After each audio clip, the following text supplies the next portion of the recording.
نحمده ونصلي ونسلم على رسوله الكريم اما بعد۔ معزز سامعین اکرام، رمضان المبارک کے حوالے سے بات ہو رہی تھی۔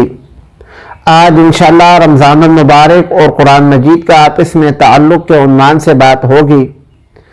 اللہ رب العالمین نے رمضان المبارک اور قرآن مجید کا آپس میں گہرا تعلق رکھا ہے۔ اللہ رب العالمین قرآن مجید میں فرماتے ہیں شہر رمضان الذی انزل فیہ القرآن، کہ رمضان المبارک کا ہی وہ مقدس مہینہ ہے جس میں اللہ رب العالمین نے قرآن مجید کو نازل کیا۔ اور دوسری آیت میں اللہ رب العالمین فرماتے ہیں انا انزلناہ فی لیلۃ مبارکہ، انا انزلناہ فی لیلۃ القدر، کہ اللہ رب العالمین نے قرآن مجید کو مبارک رات میں یا اللہ رب العالمین نے قرآن مجید میں لیلۃ القدر میں نازل کیا۔ تو یہ لیلۃ القدر بھی رمضان المبارک کی ہی ایک رات ہے۔ علماء حضرات نے لکھا ہے کہ اللہ رب العالمین نے لیلۃ القدر میں لوح محفوظ سے قرآن مجید کو آسمان دنیا پر نازل فرمایا، اور پھر 23 سال کے عرصہ میں حسب ضرورت قرآن مجید کو آپ صلی اللہ علیہ وآلہ وسلم پر نازل فرمایا۔ اور رمضان المبارک میں نازل کرنے کا مطلب یہ ہے کہ پہلی وحی جو غار حرا میں نازل ہوئی تھی وہ رمضان المبارک کے مہینے میں ہی نازل ہوئی تھی۔ آپ صلی اللہ علیہ وآلہ وسلم کا بھی معمول تھا کہ رمضان المبارک میں حضرت جبرائیل علیہ السلام کے ساتھ قرآن مجید کا ایک دور فرماتے تھے، اور جس سال آپ صلی اللہ علیہ وآلہ وسلم کا وصال ہوا اس سال آپ صلی اللہ علیہ وآلہ وسلم نے 2 دور فرمائے۔ تو یہ قرآن مجید کا رمضان کے ساتھ گہرا تعلق ہے۔ اس لیے ہم دیکھتے ہیں کہ رمضان المبارک کے اندر قرآن مجید کی طرف رجحان انسان کا بڑھ جاتا ہے، اور جیسا کہ وقتاً فوقتاً یہ خبریں آتی رہتی ہیں کہ اللہ رب العالمین نے کائنات کا نظام ایسے رکھا ہے کہ اس کائنات کے اندر 24 گھنٹے اذان کی آواز گونجتی رہتی ہے۔ یعنی اگر ایک وقت میں ایک ملک میں اذان کا وقت ہوتا ہے تو اس ملک میں جیسے ہی اذان کا وقت ختم ہوتا ہے تو ساتھ والے ملک میں شروع ہو جاتا ہے۔ 24 گھنٹے اذان اللہ رب العالمین کی اس دھرتی پر ہوتی رہتی ہے۔ تو اس حساب سے تراویح بھی رمضان المبارک کے مہینے میں 24 گھنٹے اس ارض مقدس پر پڑھی جاتی ہیں، اور ان تراویح کے اندر 24 گھنٹے رمضان المبارک سنا اور سنایا جاتا ہے۔ تو یہ اللہ رب العالمین کا خاص فضل اور کرم ہے، اور اللہ رب العالمین کا جوڑا ہوا ایک خاص تعلق ہے رمضان المبارک کا قرآن مجید کے ساتھ، اور قرآن مجید کا رمضان المبارک کے ساتھ۔ قرآن مجید اور رمضان میں کچھ خصوصیات مشترک ہیں۔ پہلے نمبر پر حصول تقویٰ ہے۔ تقویٰ جو ہے قرآن مجید اور رمضان دونوں کے اندر مشترک خصوصیت ہے۔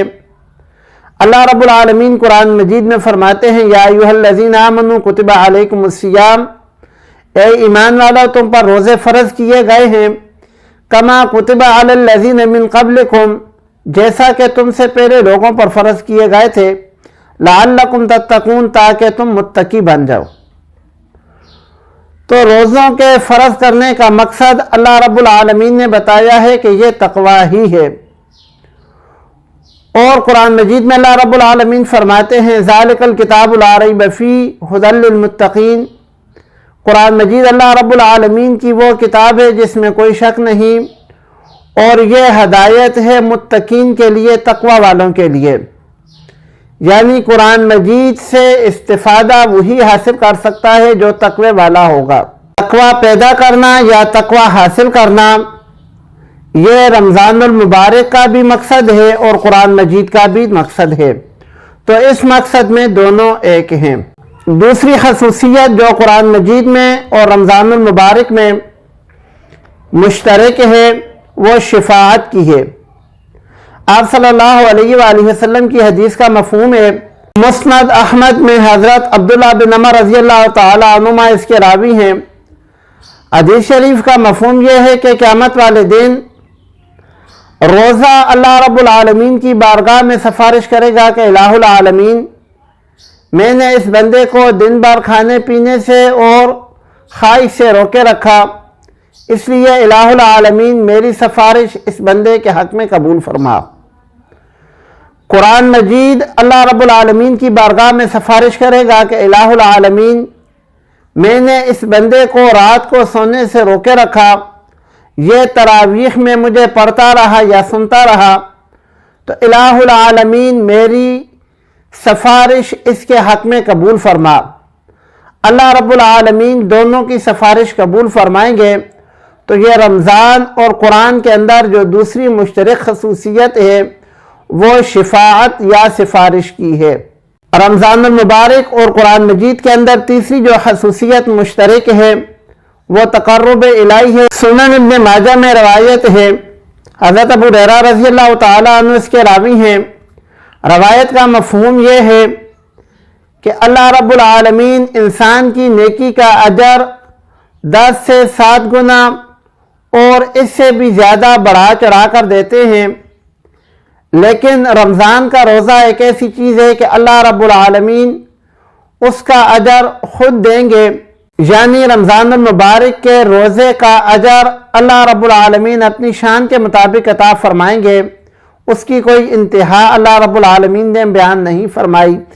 صحیح مسلم میں ابو ہریرہ رضی اللہ تعالی عنہ سے ایک اور روایت مروی ہے جس کا مفہوم یہ ہے کہ اللہ رب العالمین کے نزدیک قیامت کے دن روزہ دار کے منہ سے نکلنے والی ہوا جو ہے مشک سے زیادہ پسندیدہ ہوگی۔ تو میرے بھائیوں، رمضان کا اس کے علاوہ اور کیا تقرب ہو سکتا ہے کہ اللہ رب العالمین روزے دار سے اتنی محبت فرماتے ہیں۔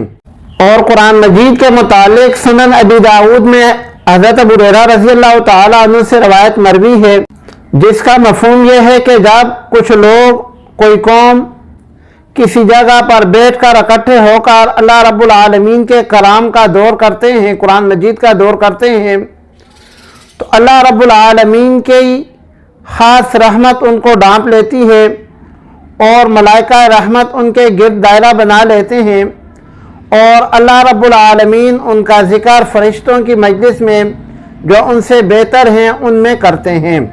سنن ابن ماجہ میں روایت ہے، فضالہ بن عبید رضی اللہ تعالیٰ عنہ اس کے راوی ہیں، جس کا مفہوم یہ ہے کہ اللہ رب العالمین قرآن مجید پڑھنے والے کی تلاوت کو اتنی غور سے سنتے ہیں کہ اتنی غور سے کوئی مالک اپنی گانے والی باندی کا گانا غور سے نہیں سنتا جتنا اللہ رب العالمین قرآن مجید کی تلاوت کرنے والے کی تلاوت کو غور سے سنتے ہیں۔ تو یہ بھی اللہ رب العالمین کا ایک خاص تقرب ہے۔ تو قرآن مجید اور رمضان المبارک کے اندر تیسری چیز جو مشترک ہے وہ تقرب الہی ہے۔ اور مساجد میں جس جگہ پر قرآن مجید کی تلاوت کی جاتی ہے، آسمان والوں کے لیے وہ جگہ ایسی چمکتی ہیں کہ جیسے ہم زمین والوں کے لیے آسمان پر ستارے چمکتے ہیں۔ اس لیے رمضان المبارک کی زیادہ سے زیادہ قرآن مجید کی تلاوت کرنے کا اہتمام کرنا چاہیے۔ جتنا زیادہ سے زیادہ ہو سکے 2 سپارے، 3 سپارے، 4، 5 سپارے، جتنا ہو سکے انسان زیادہ سے زیادہ قرآن مجید کی تلاوت کرے، نہیں تو کم از کم مقدار 1 سپارہ ہے کہ کم از کم ایک دفعہ قرآن مجید کی سارے کی رمضان المبارک میں انسان تلاوت کر لے۔ دوسری بات یہ ہے کہ جو انسان تلاوت کرتا ہے وہ تلاوت کرنے سے پہلے کسی مستند اور اچھے لب و لہجے والے قاری یا حافظ قرآن کے پاس بیٹھ کر اس کو سنائے کہ اس کا پڑھنے کا انداز اور اس کا پڑھنا صحیح ہے یا اس میں غلطیاں ہیں۔ اگر غلطیاں ہیں تو پہلے ان کی اصلاح کر لے۔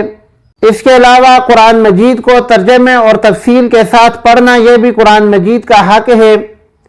بہتر یہ ہے کہ کسی مستند عالم دین سے ترجمہ اور تفسیر پڑھی جائے، کیونکہ ترجمہ اور تفسیر بھی قرآن مجید کے حقوق میں سے ایک حق ہے۔